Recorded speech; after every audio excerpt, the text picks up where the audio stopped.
इस पुलिस प्रशासन से मुझे बहुत दिक्कत है, क्योंकि इस देश के अंदर सबसे ज़्यादा जातिवाद और भ्रष्ट जो है वो पुलिस प्रशासन है या नहीं है? बताता हूँ कैसे।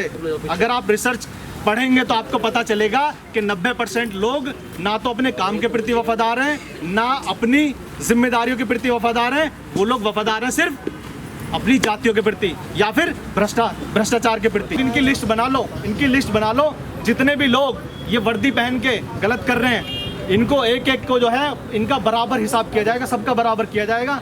थोड़े बहुत दिन की बात है, 2 महीने 4 महीने साल भर 2 साल कर लें जो करना है, पर इनको हम चैन से जीने नहीं देंगे। को मेरा क्रांतिकारी जय भीम। आप लोगों को पहले से पता है हम लोग क्यों आए हुए हैं। बेसिकली एक घटना घटी है जिसको लेके हम आज लोग इकट्ठे हुए हैं, ठीक है। खाली ये घटना नहीं है। अगर हम सोचें कि एक घटना घट गई और हम यहाँ इकट्ठे हो गए और इस घटना को जो है हम यहीं पे जो है ख़त्म कर दें, ऐसा नहीं है। देखो आप लोग समझो, ये जो लड़ाई है ना, ये लड़ाई 2 विचारधाराओं की लड़ाई है। इस देश के अंदर 2 विचारधाराओं की लड़ाई चल रही है। 2 विचारधारा कौन कौन सी है? एक विचारधारा वो है जो बहन बेटियों का रेप करती है, जो बहन बेटियों को छेड़ती है, जो गलत को सपोर्ट करती है और जो गलत के साथ खड़ी रहती है। और एक विचारधारा वो है जो बाबा साहब को मानते हैं, जो बाबा साहब वाली विचारधारा है, ठीक है, और सही रास्ते पे चलना चाहते हैं और देश को आगे बढ़ाना चाहते हैं। तो मतलब कहने का ये है, देशद्रोहियों और जो देश को मानने वाले लोग हैं, ठीक है, उनकी लड़ाई चल रही है आपस में। जो मारकपुर की जो घटना घटी है, ये ऐसे नहीं घटी है, ये प्लानिंग के साथ घटी है। हमारे लोगों के साथ शोषण होता है, लड़ाई होती है, ठीक है, उसके बाद हमारे लोगों को फंसा दिया जाता है। ऐसा ही हुआ था। अब प्रशासन का कहना क्या है? प्रशासन का कहना है कि भैया आप लोगों ने जो है एक पर्टिकुलर कम्युनिटी के लोगों को मार दिया, उनके चाकू मार दिया, कुछ भी मार दिया, जबकि ऐसा नहीं है। क्या मामला ये है कि भाई इस देश के अंदर जो आदमी सही रास्ते पे चलना चाहता है, सही दिशा में काम करना चाहता है, उसको लोग रोकना चाहते हैं। सबसे पहली बात यह है कि खाली नेता नहीं है या खाली विचारधारा नहीं है। हमारे देश का सबसे जो भ्रष्ट सिस्टम है, उसके खिलाफ लड़ाई है। अगर भ्रष्ट सिस्टम की बात करें हम, तो मतलब मैं अगर पर्सनली बात करूं तो मेरी जो मुझे सबसे ज़्यादा प्रॉब्लम लगती है इस देश के अंदर, हमारे पुलिस प्रशासन से प्रॉब्लम है। पुलिस प्रशासन से क्यों प्रॉब्लम है? देखो आप लोग बैठे हुए हो, आप लोगों को यहाँ पे बैठने की ज़रूरत क्यों पड़ी? इसलिए पड़ी क्योंकि आपकी सुनवाई नहीं हुई। अब हम इस वाले मामले को देख लें। पुलिस की जो FIR हुई है, उस FIR में क्या हुआ? उस FIR में इन्होंने आरोप लगा दिए कि भैया वहाँ पे जो है लड़ाई होगी और इन्होंने प्लान तरीके से लड़ाई की है। जबकि प्रशासन की जिम्मेदारी ये होती है कि दोनों पक्षों की बातें सुनी जाए नहीं सुनी जाए। भाई एक पक्ष जो है उसकी बातें सुन ली, क्योंकि वो सरकार के लोग हैं, सरकार में उनके नुमाइंदे हैं, ठीक है, उनकी बातें सुन ली और बातें सुन के जो है आपके खिलाफ मुकदमा लिख दिया। क्या आप लोगों के आपके बच्चे के साथ मार पिटाई नहीं हुई या नहीं हुई है? किसी के चोट लगी है नहीं लगी है? तो क्या इस देश का कानून ये कहता है कि भैया एक पक्ष की बात सुन के एक पक्ष की कार्रवाई कर दी जाए? कहता है कानून? अच्छा, आप लोग इतने शांत क्यों हैं? प्रॉब्लम है, मानता हूँ प्रॉब्लम है। हम ये भी मानते हैं कि भैया हमारे साथ अत्याचार हो रहा है, पिछले 2000 सालों से चल रहा है, ठीक है, पर चुप रहने वाली बातें नहीं है। चुप नहीं रहोगे आप लोग। अगर चुप रहोगे तो आने वाली पीढ़ियाँ गूंगी पैदा होंगी, आने वाली पीढ़ियाँ भी इसी तरह से रहेंगी। सबसे पहली बात तो यह है कि प्रशासन हो, चाहे पुलिस प्रशासन कोई भी क्यों ना हो, या सरकार के नुमाइंदे क्यों ना हो, किसी से डरने की जरूरत नहीं है। ये देश किसी के बाप का नहीं है। और अगर सरकार में रहने वाले लोग गलत कर रहे हैं या प्रशासन के लोग उसकी गलत में सहमति दे रहे हैं, तो भैया उनसे भी डरने की जरूरत नहीं है। सरकार तो आती जाती रहती हैं, 5 साल के लिए सरकारें बनती हैं, चली जाती हैं। और बात आती है प्रशासन की, ये जो वर्दी पहन के लोग जो जाति के नाम पे जो है वफादार हो जाते हैं, इनसे भी प्रॉब्लम रखनी चाहिए, इनको भी जिम्मेदार बनाने की ज़रूरत है। और मैं आप लोगों से एक बात कह रहा हूँ, मुझे प्रशासन से, पुलिस से प्रॉब्लम क्यों है? मैं ज़्यादातर अखबार खोलता हूँ या मैं वीडियो देखता हूँ तो मुझे ये बातें समझ आती हैं कि भैया प्रशासन की गलती की वजह से कई लोग आत्महत्या कर लेते हैं, कई बहन बेटियों का रेप हो जाता है, कई लोग मारे जाते हैं, कई लोगों की सुनवाई नहीं होती। तो मैं तुमसे एक बात कह रहा हूँ कि यहाँ पे चाहे मेरे यहाँ ज़िले का प्रशासन हो या पूरे देश के अंदर कोई भी प्रशासन हो, मतलब पुलिस हो या प्रशासन हो, दोनों के खिलाफ मैं काम करता रहूँगा, ठीक है। और आप लोगों के बीच में आया भी इसीलिए हूँ क्योंकि इस पुलिस प्रशासन से मुझे बहुत दिक्कत है, क्योंकि इस देश के अंदर सबसे ज़्यादा जातिवाद और भ्रष्ट जो है वो पुलिस प्रशासन है या नहीं है? बताता हूँ कैसे। जब मैं 8 साल का था तब मुझे जातिवाद फेस कराया पुलिस ने, और जब किसी भी थाने के अंदर एक पुलिसकर्मी, एक सिपाही पोस्टेड होके थाने के अंदर जाता है तो उससे पहले उसकी जाति पहुंच जाती है, पहुंचती है कि नहीं पहुंचती? तो जो लोग वर्दी पहनते हैं वो लोग वर्दी पहनने के बाद ना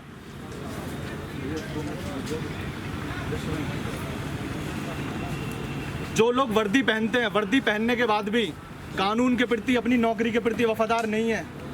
समझ रहे हो आप लोग? वो किसके प्रति वफादार हैं? वो जातियों के प्रति वफादार हैं।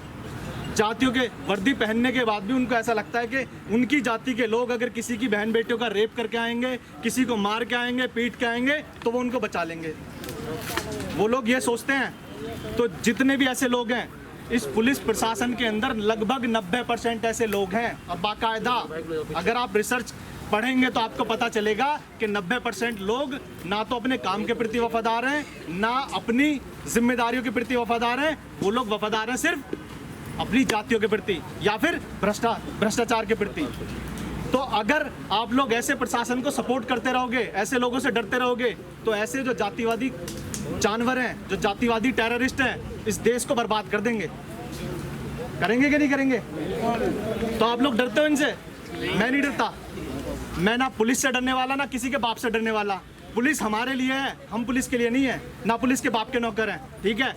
हमें ऐसा लगता है कि भैया पुलिस को जो है लोगों के सुरक्षा के लिए रखा गया है, लॉ एंड ऑर्डर मेंटेन करने के लिए रखा गया है, पर पुलिस अपना काम जिम्मेदारी से नहीं कर रही है, ईमानदारी से नहीं कर रही है। आप लोगों को लगता है ऐसा? नहीं लगता?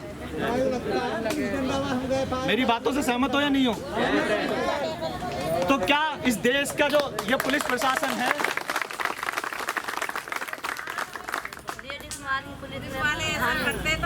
मैं आप लोगों से, देखो आज तो यहाँ पे थोड़े से लोग कम हैं, ठीक है, पर सवाल ये नहीं है कि कम है या ज़्यादा है। हमारी जिम्मेदारी ये है कि हम सबको अपनी अपनी जिम्मेदारी निभानी है, ठीक है। ये जो पुलिस प्रशासन है ना, हमारे लिए है कि ये हमारी सुरक्षा करे, हमारी बहन बेटियों की सुरक्षा करे, हमारी जान माल की सुरक्षा करे। इसलिए नहीं है कि हमारे ऊपर अत्याचार करे। और समय तो बदलेगा, समय बदलेगा, ध्यान रखना। आप लोग इनकी लिस्ट बना लो, इनकी लिस्ट बना लो। जितने भी लोग ये वर्दी पहन के गलत कर रहे हैं, इनको एक एक को जो है इनका बराबर हिसाब किया जाएगा, सबका बराबर किया जाएगा। थोड़े बहुत दिन की बात है, 2 महीने, 4 महीने, साल भर, 2 साल कर लें जो करना है, पर इनको हम चैन से जीने नहीं देंगे। और इनको अगर ऐसा लगता है कि भैया गौतम बुद्ध नगर में एक पर्टिकुलर जाति के साथ उनकी बहन बेटियों को छेड़ देंगे, रेप कर देंगे, मार देंगे, पीट देंगे और पुलिस उनका साथ देगी, तो मैं तुमसे वादा कर रहा हूँ इनको चैन से जीने नहीं दूंगा। मैं इस पूरे देश के सिस्टम को बदलने के लिए आया हूँ और अपनी पूरी जिंदगी मैंने समाज के काम कर रहा हूँ। तो आप लोग समझो कि अगर पुलिस की वर्दी पहन के कोई भी जाति के नाम पे आतंक कर रहा है, कोई भी टेररिज्म फैला रहा है, तो हमें रोकना है, हम रोकेंगे और उसको नंगा करेंगे, ठीक है। वर्दी उसके ऊपर होनी नहीं चाहिए। जो आदमी अपनी जाति के प्रति वफादार है, जो आदमी इस समाज के प्रति, मानवता के प्रति जो है गद्दारी कर रहा है, इस देश के प्रति गद्दारी कर रहा है, उसको अधिकार ही नहीं है वर्दी पहनने का। और कुछ लोग वर्दी पहन के ये काम कर रहे हैं, बाकायदा कर रहे हैं। तो आप लोगों की जिम्मेदारी बनती है कि ऐसे लोग, जो लोग वर्दी पहन के गलत काम कर रहे हैं, उनकी बख्शीश ना होने दें। और वो तब पॉसिबल हो पाएगा जब हम सारे लोग साथ मिलकर काम करेंगे। संगठन जो है वो बाद की चीज़ें हैं। हम लोग अलग अलग संगठन से हो सकते हैं, अलग अलग पार्टियों से हो सकते हैं, हमारे कुछ राजनीतिक मुद्दे हो सकते हैं, सामाजिक मुद्दे हो सकते हैं, पर समाज के लिए, मानवता के लिए हमें एक होना चाहिए। मैं आप लोगों को एक बात बता दूं, मैंने आज तक किसी भी जाति से नफरत नहीं की। मैंने किसी जाति से नफरत नहीं की है, मैं किसी जाति के प्रति नफरत नहीं रखता, ठीक है। पर मैं जातियाँ भी नहीं चाहता। मैं नहीं चाहता कि इस देश के अंदर जातियाँ रहें। मैं चाहता हूँ कि इस देश के अंदर जातियाँ खत्म हो जाएं। हर आदमी, जो इंसान पैदा हुआ है, वो भारतीय के रूप में जाना जाए। और इसी एक बड़े मुद्दे को लेकर मैं काम कर रहा हूँ। और मैं चाहता हूँ कि एक दिन पूरे देश के अंदर एक ऐसा आंदोलन खड़ा कर दूँ कि लोग कहें कि जातियाँ खत्म हो जाएं, ठीक है। अभी हो क्या रहा है? अभी सिर्फ 2-3 ऐसी कास्ट हैं जो जातियों को ख़त्म करना चाहती हैं, पर ज़्यादातर लोग ऐसे हैं जो पिछले 2000 सालों से संसाधनों पर कब्जा करके बैठे हुए हैं।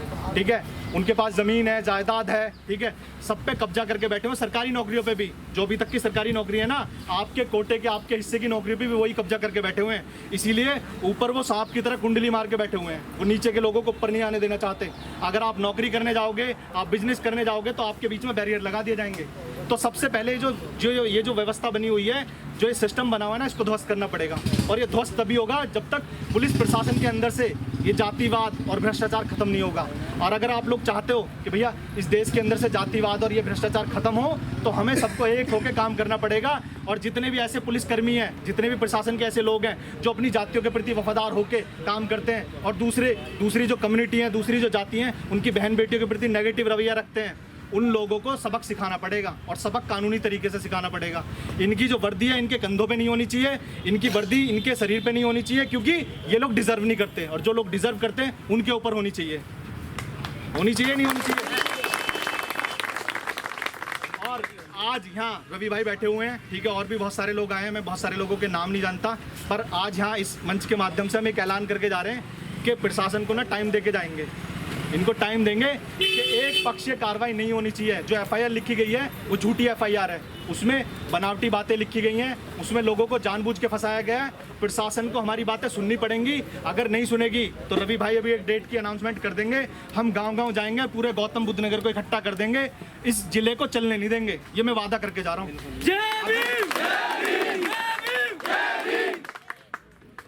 अच्छा, नारे लगाने तो आवाज ऊपर तक जानी चाहिए। एक बारी नारा लगा लेते हैं, जय भीम, जय भीम, जय भीम, जय भीम, जय भीम, जय भीम। देखो, हम लोग ऐसे लोग हैं कि हम किसी के साथ गलत नहीं करते, पर अगर हमारे साथ कोई गलत करेगा, चाहे वो कितना बड़ा 30 मार का हो, कितना बड़ा, जिसको लगता हो कि वो सरकार का नुमाइंदा है, सरकार में बैठा हुआ है, दूसरे समाज के लोगों को अपने बाप की जागीर समझ रहा है और सोच रहा है कि भैया हम इनको मार देंगे, पीट देंगे और कुछ नहीं होगा, तो उनको सबक सिखाने का काम कर रहे हैं हम, ठीक है। और आप लोग समझ लो, आप लोगों के बीच में कुछ ऐसी जातियों के लोग हैं जो अपनी जातियों पे गर्व करते करते इतने आगे निकल गए हैं कि उनको तुमसे नफरत हो चुकी है। वो आपको इंसान नहीं मानते। आपके घरों से जो बहन बेटियां निकलती हैं, वो उनके लिए उसको अलग नज़र से देखते हैं। वो चाहते हैं कि इनके साथ छेड़छाड़ करें, इनके साथ रेप करें, हमारे जो भाई अच्छे कपड़े पहन के निकलते हैं उनको मार दें। अगर तुम्हारी कम्युनिटी का कोई आदमी बुलेट पे चल रहा होता है या तुम्हारी कम्युनिटी का कोई बच्चा गाड़ियों में चल रहा होता है, तो इनके सीने में दर्द हो जाता है, ठीक है। तो हमें ये व्यवस्था चेंज करनी है। व्यवस्था तभी चेंज होगी जब हम सब सारे लोग मिलकर काम करेंगे। और आप लोग यहाँ से प्रॉमिस करके जाना, प्रशासन क्या है, हमें डराने की कोशिश करेगा हम लोगों को। मैं तो डरता नहीं हूँ किसी के बाप से भी, ठीक है। हमें डराने की कोशिश करेगा, हो सकता है तुम पे झूठे मुकदमे लिखे, हमें जेल में डाल दें। तो आप लोग यहाँ से ना तय करके जाना कि ऐसे नहीं है कि सिर्फ एक दिन के लिए यहाँ आ गए और एक दिन आके क्रांति कर दी और उसके बाद जाके घर में सो गए। ऐसा नहीं होना चाहिए। समाज की अगर कोई भी छोटी बीमारी है, ठीक है, उस बीमारी को ख़त्म करने के लिए काम करना स्टार्ट कर दो। अगर शरीर में कोई फुंसी पैदा हो रही है ना, उस फुंसी को परमानेंट उसका इलाज करने के लिए काम करो। हमारे शरीर में जो फुंसी पैदा हो रही है ना, हमारे लोगों को जो मारा जा रहा है, ज़्यादातर जो पुलिसकर्मी है ना, इनकी उसमें सहमति होती है, मौन सहमति होती है। और ये लोग अपने काम के प्रति वफादार नहीं है, ठीक है। पहली बात देखो, काफ़ी सारी बातें हुई हैं और भी बहुत सारे लोग हैं जो बोलेंगे। मेरा नाम अमित राजवान है और मैं अपने पूरे होशोवास में आप लोगों के सामने वादा करके जा रहा हूँ कि अगर प्रशासन ने हमारी बातें नहीं मानी, ठीक है, 5 दिन 10 दिन का जितने दिन का टाइम रवि भाई देंगे, हम उतने टाइम में हर एक गांव में जाएंगे, लोगों को बताएंगे कि भैया ये इनके साथ नहीं हो रहा है। जो लड़के 2 इनके जेल गए हैं, बेवजह जेल गए हैं, सिर्फ इनके साथ नहीं हो रहा है, ये सबके साथ होगा। एक एक करके सबकी बारी आएगी।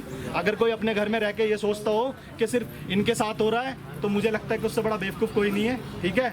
उन सबको जगा के यहाँ पे लाना है। और इस गौतम बुद्ध नगर में जो हमारे यहाँ पे पुलिस कमिश्नरेट बनी है, इस कमिश्नरेट में जो हमारी सुनवाई नहीं हो रही है, हमें अपनी सुनवाई करनी है। सुनवाई तब होती है, देखो, जो लोग कमज़ोर होते हैं, जो लोग हाथ फैलाते हैं ना, उनकी कोई नहीं सुनता, ठीक है, ध्यान रख लेना। जो लोग हाथ फैलाते रहते हैं उनकी कोई नहीं सुनता। तो आपको ताकत पैदा करनी पड़ेगी। अगर हमारे पास आर्थिक ताकत नहीं है तो हमारे पास सामाजिक ताकत पैदा करनी पड़ेगी। हमें लोगों को इतने लोगों को इकट्ठा कर देना है जिससे जो है समाज की कोई भी बात जो सही है उसको हम मनवा सकें। करनी पड़ेगी, नहीं करनी पड़ेगी? आप लोग तैयार हो? अगर कल को रवि भाई को जेल में डाल दिया पुलिस प्रशासन ने, तो आप लोग घर बैठ जाओगे? बैठ जाओगे? मुझे डाल दिया, बैठ जाओगे? देखो, मैंने अपनी पूरी ज़िंदगी समाज के नाम कर दी है और मैं कभी झुकने वाला नहीं हूँ, कभी ना रुकने वाला हूँ, ठीक है। सेम रवि भाई को पिछले 7-8 सालों से देख रहा हूँ, लगातार काम कर रहे हैं। तो हम सबकी जिम्मेदारी बनती है कि जो आदमी अपने पूरे परिवार को त्याग करके और समाज के लिए काम कर रहा है तो उसके साथ हम चट्टान की तरह खड़े हो जाएं। ऐसा ना हो कि जिस परिवार के साथ बीतती है उसको अकेला छोड़ दें। ऐसा होने दोगे? नहीं। होने दोगे? नहीं। आवाज़ नहीं निकल रही। नहीं। क्या हमारे अंदर थोड़ा सा ऐसे आज बबूला आया है कि भाई आज हम बबूल बन के ऊपर उड़ रहे हैं, थोड़ी देर बाद फूट जाएंगे, खत्म हो जाएंगे, ऐसा ही है? नहीं, ऐसा नहीं होगा। सारे लोग नहीं बोल रहे। ऐसा होगा कि नहीं होगा? जाके सो जाओगे अपने घर में, या इस प्रशासन को, ये जो तानाशाही प्रशासन है उसको बता दोगे कि भैया हम किसी से कमजोर नहीं है, हम किसी के बाप से डरने वाले नहीं है? रुकोगे? नहीं रुकोगे?